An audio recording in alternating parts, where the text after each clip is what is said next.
Hello, in this tutorial, I'll show you how to disable audio and video calls. For you to do that, the first thing I'd like you to do is to launch the Messenger application, which of course I have done right here.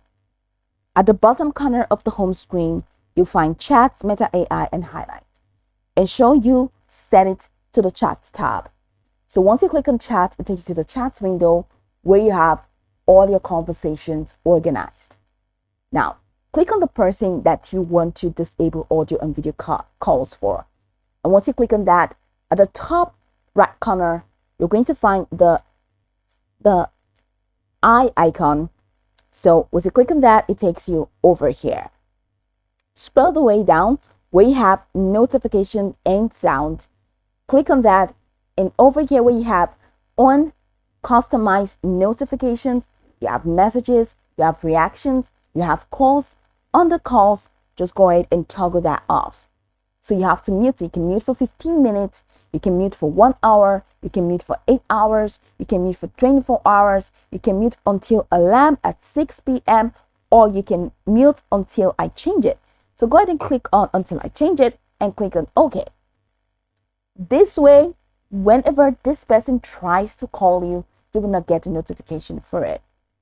So you can go all the way back, and now it says mute. This person has been muted, so you will not receive the notification when this person calls you.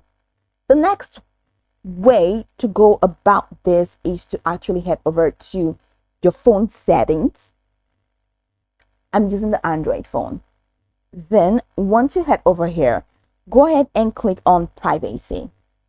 To click on privacy, it takes you here. Click on permission messenger. Then click on microphone.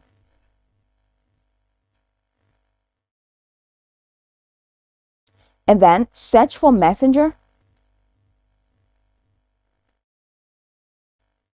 Now allow only while using the app, ask every time, and don't allow. Now go ahead and click on don't allow. Once you click on don't allow, that's just going to be it. You will be able to disable audio and video calls. Now you can go over the tutorial from top to bottom to get acquainted with the steps, and of course, once you're done, you'll be good to go. I hope this tutorial marvelously helped your search.